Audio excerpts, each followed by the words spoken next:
Brené encourages you to question the source of your guilt. Is it coming from a value you hold dearly, like kindness or integrity? Or is it coming from conditioning that equates self-care with selfishness and boundaries with betrayal? She reminds us that guilt is not always a moral compass. It can be a leftover emotional reflex from years of being trained to put others first at all costs. To walk away from guilt-driven decisions is to walk toward authenticity. It means telling the truth about what you need, even if it disappoints someone else. It means choosing long-term peace over short-term approval. It means being willing to feel uncomfortable temporarily so that you can live in alignment permanently. Brené teaches that part of emotional maturity is learning to sit with guilt without letting it drive your decisions. When you start saying no, when you stop tolerating toxic behavior, when you choose your peace over pleasing others, you will feel guilt. But that guilt isn't proof that you're wrong. It's proof that you're breaking an emotional contract you never consciously agreed to. For example, you may have been conditioned to always answer the phone, show up without question, tolerate disrespect during family gatherings, or never confront someone older than you. These unwritten rules are rooted in a system that values obedience over emotional truth. And when you start saying, "This isn't okay with me anymore," you violate that system. Guilt arises not because you're doing harm, but because you're disrupting the pattern.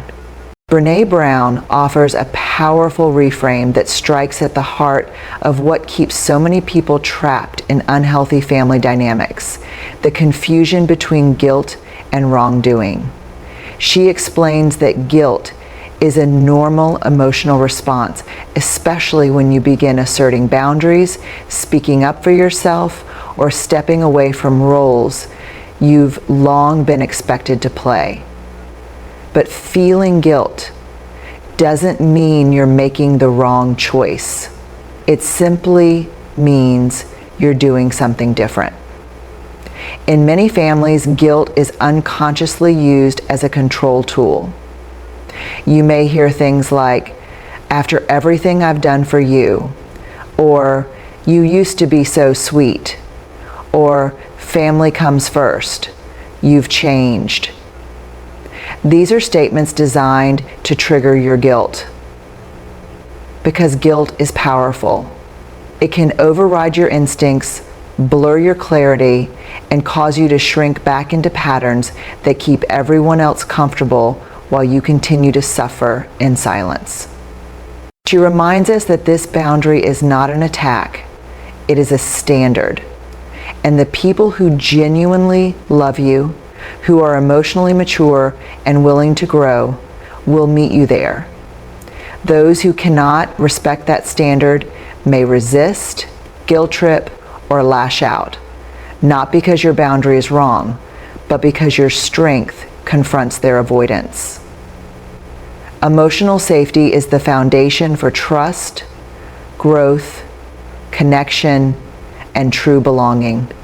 Without it, love becomes performative, surface level, or even manipulative. But with it, love becomes expansive, nurturing, and restorative. Brené encourages us not only to seek emotional safety, but to offer it in return. She speaks to the quiet power of knowing that you are allowed to feel safe. Not sometimes, not when the mood is right, always. And if you find yourself repeatedly feeling anxious, drained, confused, or belittled after interactions with a family member, it's not a flaw in you. It's a signal. A signal that your emotional safety is being compromised. One of the most radical things Brené teaches is that emotional safety is not a passive hope. It's something we actively build and fiercely protect.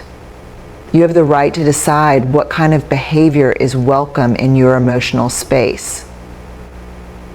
You have the right to say, "I will not be spoken to that way. I need a break from this dynamic, or I'm no longer available for relationships where I don't feel emotionally safe. The result? Adults who internalize the belief that safety is something they must constantly negotiate for. They stay quiet in the face of disrespect. They tolerate emotional manipulation.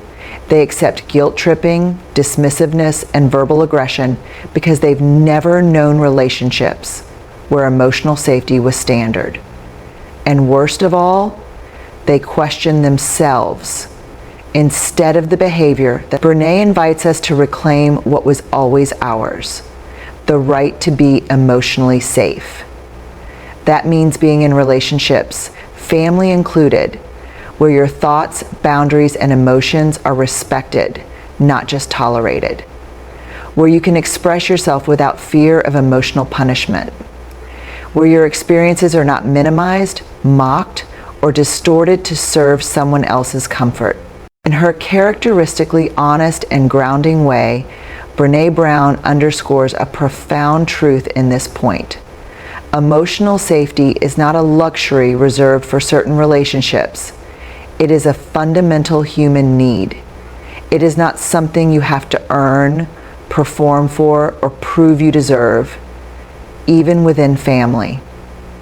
Emotional safety should be the baseline in every relationship, not a conditional benefit you receive for being good, compliant, or easy to handle. Far too many people grow up in homes where love is present but emotional safety is not, where affection is offered one day and withdrawn the next, where honesty is punished, vulnerability is ridiculed, and expressing discomfort is seen as disrespect. Brené explains that in these environments, children learn to walk on eggshells, to silence their feelings, and to prioritize other people's comfort over their own truth. And healing doesn't mean fixing everything or making everyone agree with you. It means choosing honesty over denial, presence over performance, and growth over tradition. It means deciding that your peace, your truth, and your emotional safety are worth protecting. Brené says that breaking generational patterns is legacy work. It's about choosing to hand something different down the line, something lighter, freer, and rooted in love without harm. And when you make that choice, no matter how quietly, no matter how painfully, you are not betraying your family.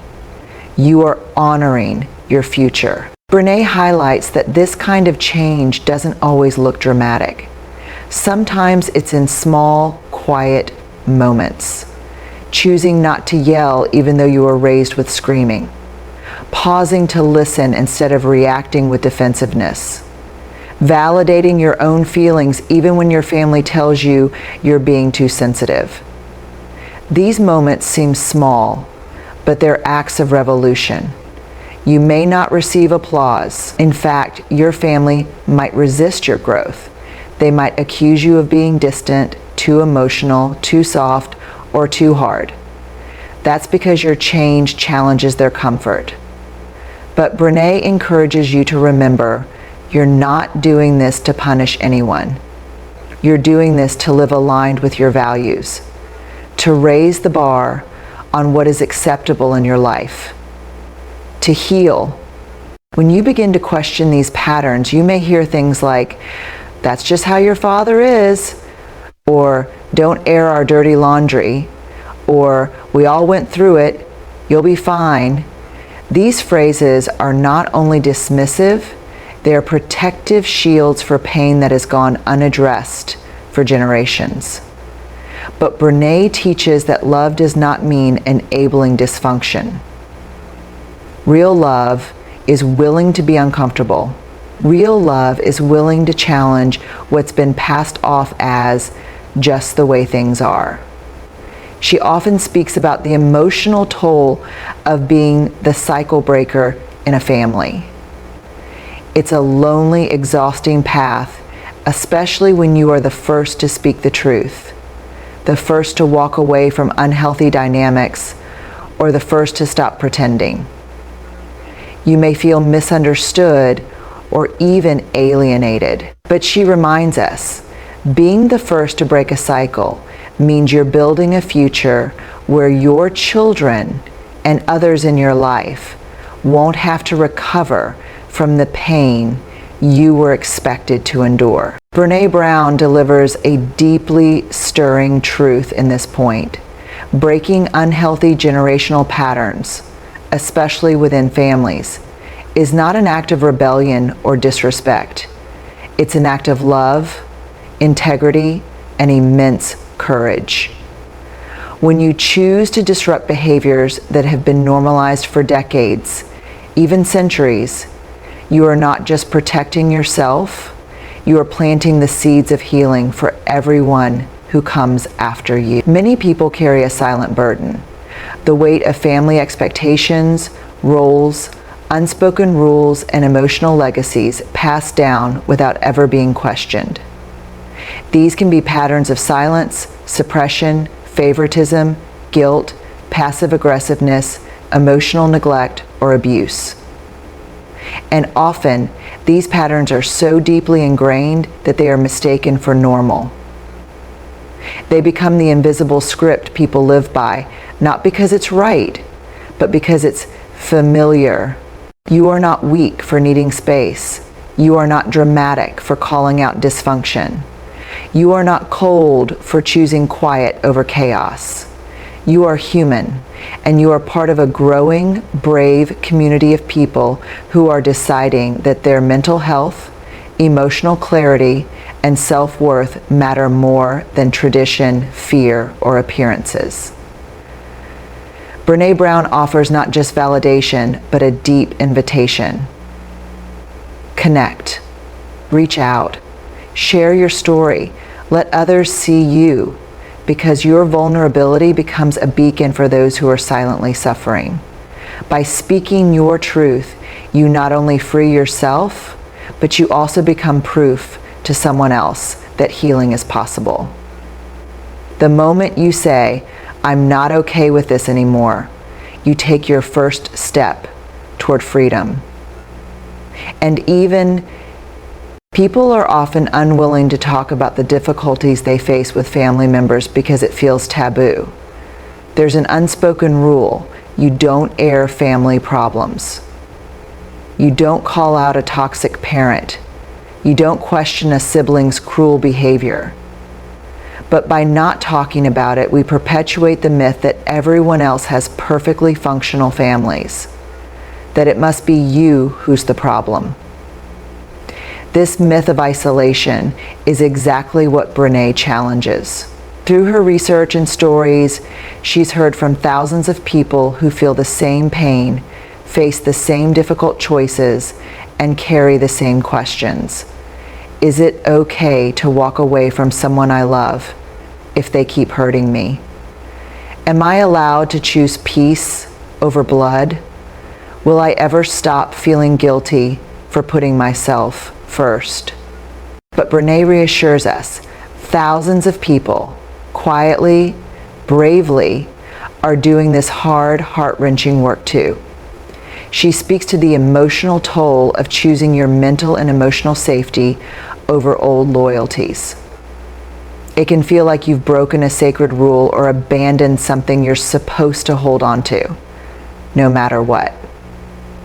But what you're actually doing is breaking a cycle, often one that has existed for generations. You are stepping away from inherited patterns of silence, dysfunction, guilt, and shame. That's not selfish. That's revolutionary. Brené explains that part of what keeps us feeling alone in our boundary setting is the culture of secrecy around family pain. Brené Brown delivers one of her most compassionate messages in this point. You are not alone. Not in your pain, your struggle, or in your decision to set boundaries and prioritize your well-being, even when it means distancing yourself from family. She reminds us that while the process of choosing yourself can feel isolating, it is in fact a deeply shared human experience. Often, when you make the courageous decision to draw the line, to say enough, you may feel as if you're the only one doing so. It can feel like no one else understands the emotional burden you carry, or the guilt and shame that might come with standing up to toxic patterns. Especially when family is involved, the world around you may not validate your choice. People may question your motives, accuse you of being ungrateful, or tell you to just let it go because they're your family. People may react with anger, defensiveness, or denial, but that doesn't mean the truth wasn't worth telling. Your job is not to manage other people's emotions. Your job is to live in alignment with your values, your needs, and your sense of what is right. This kind of honest communication isn't about being right. It's about being real. It's about choosing integrity over ease. And it's about trusting that relationships built on truth, even if they're fewer in number, are infinitely more nourishing than relationships built on unspoken pain and false harmony. When we speak truthfully, we give others the chance to meet us in that space of honesty. We invite deeper connection, not just politeness. Brené often talks about the emotional toll of swallowing our words. When we stay silent, those unspoken truths don't disappear. They manifest as resentment, anxiety, emotional exhaustion, and even physical stress. Over time, we find ourselves pulling away, not because we no longer care, but because the emotional labor of pretending is too heavy to carry. Speaking your truth, especially in a family dynamic, is hard because it breaks pattern. You may be the first person to name the dysfunction, to say what everyone knows but no one dares to say aloud. You may feel guilt, fear, or loneliness in the aftermath. But Brené assures us that telling the truth is an act of love, not just for yourself, but for the relationship. Because without truth, there can be no real trust. She also reminds us that we're not responsible for how others respond to our truth. She explains that families can become emotionally dishonest environments when difficult truths go unspoken. When we avoid conflict or sugarcoat the truth, we create a false version of closeness, one that feels emotionally thin and unsustainable. Real connection, Brené argues, is built on honesty, even when that honesty brings temporary discomfort. Speaking the truth doesn't mean being aggressive or confrontational. It means choosing clarity over resentment. It means telling someone how their behavior affected you instead of burying the pain. It means saying, "This isn't working for me," or "I need something different," even if you fear rejection, misunderstanding, or backlash. Brené Brown emphasizes that courageous communication, speaking truthfully and vulnerably, is one of the most powerful acts of emotional integrity we can practice, especially within the context of family. She challenges the idea that keeping quiet to avoid discomfort is the right thing to do, reminding us that silence, avoidance, and emotional suppression often come at a high personal cost. Many of us are raised to believe that keeping the peace is more important than expressing discomfort or confronting hurtful behavior. We're told not to rock the boat, to just let it go, or that it's not worth the fight. But Brené offers a different perspective. If keeping the peace requires abandoning your truth, then it's not peace, it's quiet suffering. Self-worth also means knowing that you do not have to fix, rescue, or carry the emotional weight of other people's choices. You are not responsible for their reactions to your boundaries. You are not selfish for needing space. You are not disloyal for walking away from what wounds you. You are simply acting in alignment with your deepest truth, that your value is not up for negotiation. Brené's message here is one of quiet revolution. You don't have to wait until you've healed completely to start protecting yourself. You don't have to explain your worth to others in order to live like it matters. Owning your self-worth means choosing yourself, even when others don't understand why. And it is perhaps the most loving thing you can do for everyone involved. She also warns that setting these boundaries can lead to backlash. People may accuse you of being selfish, cold, or disloyal. But Brené urges you to resist the urge to shrink back. Enabling someone's harmful behavior does not make you a good family member. It makes you a participant in a cycle that keeps both of you stuck. Instead, redefine loyalty as showing up with truth, respect, and accountability. Loyalty is not about covering up bad behavior. It's about choosing relationships that are rooted in mutual respect and healthy communication. You are not disloyal for protecting your peace. You are not unloving for expecting someone to treat you with basic human dignity. She describes how loyalty, when misunderstood, traps people in unhealthy cycles. For example, when a parent is verbally abusive or a sibling continually undermines your confidence, you may feel compelled to stay silent to keep the peace or not cause drama. But over time, this silence chips away at your sense of worth and reinforces the harmful behavior. You become complicit in your own mistreatment, not because you are weak, but because you've been taught that loyalty equals suffering.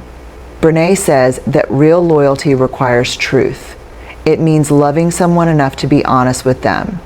It's being willing to say, I love you, but I will not tolerate this behavior. Or, I care about our relationship, but it has to change if we're going to stay close. This kind of honesty is painful, but it's also transformative.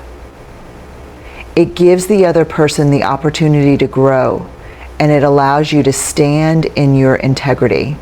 Brené Brown challenges a deeply ingrained cultural belief that loyalty means standing by people no matter what they do, even if they consistently hurt us. She breaks down this dangerous myth and replaces it with a more compassionate and courageous truth, that real loyalty includes accountability. True loyalty is not about blind allegiance. It's about loving someone enough to expect better from them and from ourselves. In many families, the concept of loyalty is weaponized. It becomes a silent rule that says, don't question, don't confront, or don't speak the truth. But Brené invites us to look more deeply. If someone repeatedly behaves in ways that are harmful, manipulative, or toxic, enabling them in the name of loyalty is not an act of love. It's a form of self-abandonment. What makes this so powerful, especially in the context of family, is how difficult it can be. The emotional weight of shared history, obligation, and guilt often makes people stay in relationships that continually hurt them.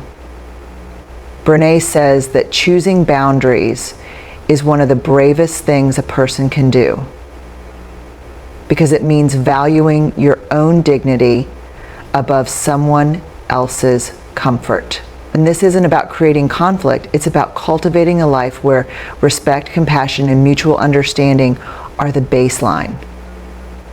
Setting boundaries, according to Brené, is not only about keeping harmful behavior out, but also about allowing in what's healthy, kind, and safe. Brown explains that people often confuse boundaries with punishment, but boundaries are not about controlling or changing someone else. They are about protecting your peace, your energy, and your well-being. It's drawing a line that says, I will not allow myself to be diminished, disrespected, or emotionally drained, even by people I care about deeply. She encourages listeners to get clear on what behaviors are never okay in their lives. These could be name-calling, guilt-tripping, passive-aggressive behavior, gaslighting, or emotional neglect. Once you identify them, you commit to taking action when those behaviors occur. That might mean walking away from a conversation, declining a visit, or even choosing limited or no contact when a boundary is repeatedly violated. Brené Brown speaks powerfully about the importance of setting boundaries that are non-negotiable, especially when it comes to how you allow others to treat you, even family members. She emphasizes that just because someone shares your DNA, history, or memories does not grant them unlimited access to your emotional space. Love should never be a justification for enduring pain, disrespect, or emotional manipulation. When you tolerate toxic behaviors under the excuse of family, you are teaching others that their mistreatment is acceptable. Brené argues that setting boundaries is not a form of rejection. It's a profound act of self-love and emotional maturity. Saying no to behavior that crosses your limits is not about pushing people away. It's about defining the terms of how you wish to be in relationship with others.